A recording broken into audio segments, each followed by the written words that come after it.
کہ کوئی عورت تیز خوشبو لگا کر مردوں پر اس لیے گزرے کہ مرد اس کی خوشبو سونگھ لیں۔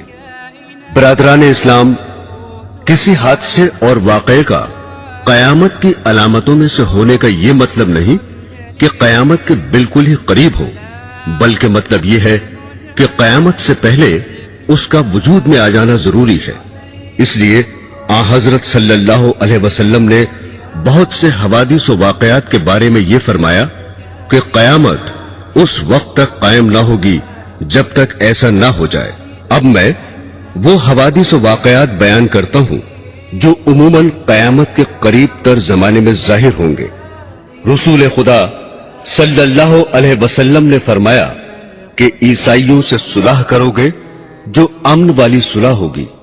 تم اور عیسائی آپس میں مل کر ایک دوسری عیسائی جماعت سے جنگ کرو گے، اس جنگ میں تمہاری فتح ہوگی، مال غنیمت ہاتھ لگے گا اور صحیح سالم واپس آ کر بڑے بڑے ٹیلوں والے میدان میں ٹھہرو گے جہاں درخت بہت ہوں گے۔ بیٹھے بٹھائے ایک عیسائی صلیب کو ہاتھ میں اٹھائے گا اور کہے گا کہ صلیب کی برکت سے فتح ہوئی۔ یہ سن کر ایک مسلمان کو غصہ آ جائے گا اور اس سے صلیب چھین کر توڑ ڈالے گا۔ یہ حال دیکھ کر عیسائی صلح کو توڑ دیں گے اور مسلمانوں سے جنگ کرنے کے لیے جمع ہو جائیں گے۔ مسلمان بھی اپنے ہتھیار لے دوڑیں گے اور عیسائیوں سے جنگ کریں گے۔ اس جنگ میں مسلمانوں کا بادشاہ شہید ہو جائے گا اور دوسرے ملکوں کی طرح ملک شام میں بھی عیسائیوں کی حکومت ہو جائے گی، اور جس عیسائی جماعت سے مسلمانوں کے ساتھ مل کر پہلے جنگ کی تھی اس سے اب یہ عیسائی صلح کر لیں گے۔ اس جنگ میں جو مسلمان بچیں گے وہ مدینے میں چلے جائیں گے اور خیبر کے قریب تک عیسائیوں کی حکومت ہو جائے گی۔ حضرات گرامی، جب مسلمان ہر طرف سے گھر جائیں گے اور ان کی حکومت صرف مدینہ منورہ سے خیبر تک رہ جائے گی تو وہ حضرت امام مہدی علیہ السلام کی تلاش میں لگ جائیں گے۔ حضرت امام مہدی علیہ السلام اس وقت مدینے میں ہوں گے اور امامت کا بار اٹھانے سے بچنے کے لیے مکہ مکرمہ چلے جائیں گے۔ مکہ کے بعض باشندے انہیں پہچان لیں گے اور ان کے پاس آ کر مکان سے انہیں باہر لائیں گے اور ان سے زبردستی بیعت یعنی خلافت کر لیں گے، حالانکہ وہ دل سے نہ چاہتے ہوں گے۔ یہ بیعت مقام ابراہیم اور حجر اسود کے درمیان ہوگی۔ غالباً حضرت امام کو طواف کرتے ہوئے بیعت پر مجبور کیا جائے گا۔ جب حضرت امام مہدی علیہ السلام کی خلافت کی خبر مشہور ہوگی تو ملک شام سے ایک لشکر آپ سے جنگ کرنے کے لیے چلے گا اور آپ کے لشکر تک پہنچنے سے پہلے ہی مقام بیدا میں جو مکہ اور مدینہ کے درمیان ہے زمین میں دھسا دیا جائے گا۔ اس واقعے کی خبر سن کر شام کے ابدال اور عراق کے پرہیزگار لوگ آپ کی خدمت میں پہنچ جائیں گے۔ آپ کے مقابلے کے لیے ایک قریشی نسل شخص قبیلہ بنی کلب کے مردوں کا ایک لشکر بھیجے گا۔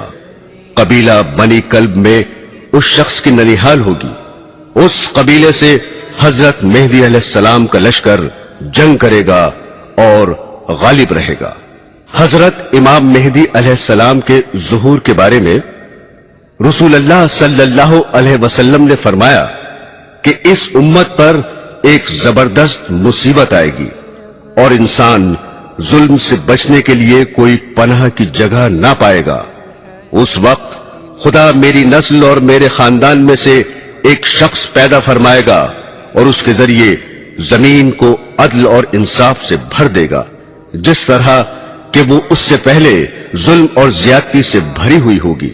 یعنی ان سے پہلے لوگوں میں عدل و انصاف نام کو نہ ہوگا، ہر جگہ ظلم ہی ظلم چھایا ہوگا، اور ان کے آنے پر ساری دنیا انصاف سے بھر جائے گی۔